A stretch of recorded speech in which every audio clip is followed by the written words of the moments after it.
Okay, this is my take on guacamole. The thing about guacamole is that everyone's got a different recipe, everyone's got a slightly different style, so I'm going to show you mine.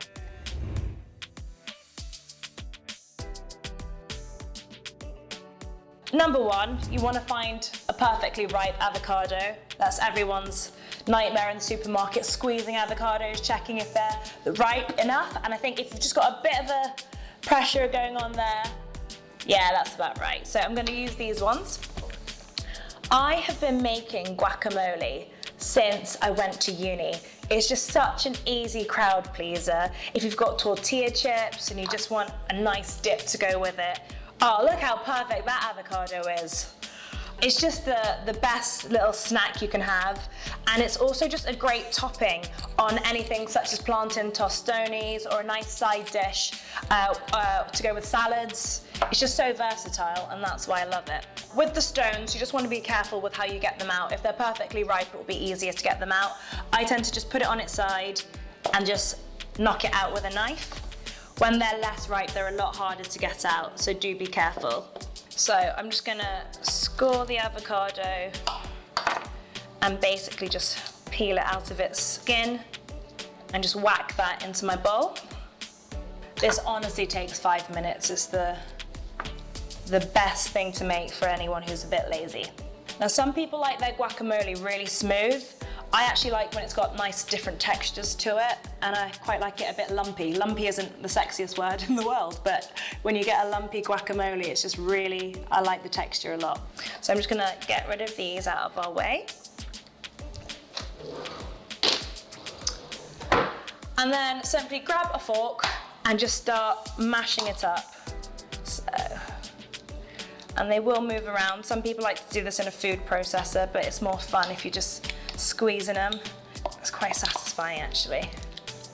On the street food stall, we make everything fresh on site. So we're there at 9 in the morning peeling the avocados ready. We crank on some reggae tunes. We start chopping and mixing and mashing before everyone comes to eat for lunch. Everyone has their own take on what they like to go in guac. Some people like to add coriander, some people like to add red onions. For me, I like to keep it really simple. I always do a sprinkle of salt, mix that up.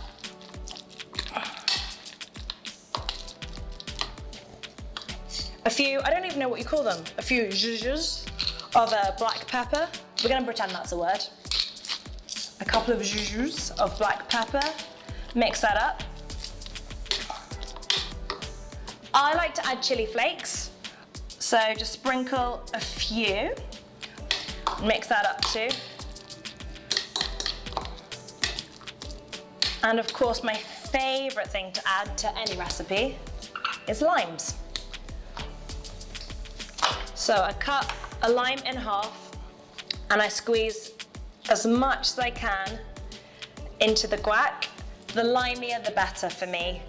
It's just really nice to have that citrus acidity to cut through the chili. It's just a really nice contrast. And then I mix that up too. And it really is as simple as that. I'm the kind of person that could just eat it by itself. Oh yeah. I could eat a whole bowl full. Thanks for watching. Please don't forget to check out the rest of our videos and like, share and subscribe. And if you can't be bothered to cook these yourself and you want to come check us out in person, just make sure you're following Lime Hut London.